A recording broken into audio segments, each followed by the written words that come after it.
Cześć, witam wszystkich kibiców w Krakowie. Ja som Erik Jendrišek, som zo Slovenska a moja pozícia napastník. Som šťastný, že môžem igrať u Krakovi poľskú extraklasu.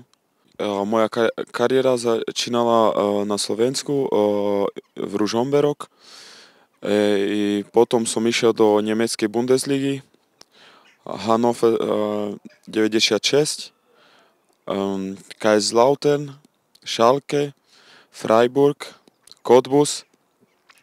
Naposledný som bol Spartak Trnava a teraz Krakovia. Ja chcem vyhrať veľa mečů s Krakoviou i igrať i prvú osmičku.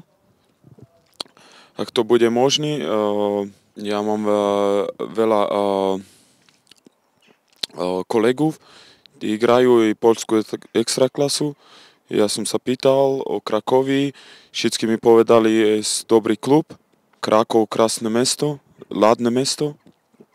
I extraklasa ima dobrý stadion, kibici i preto ja sa rozhodol ísť u Krakoviu.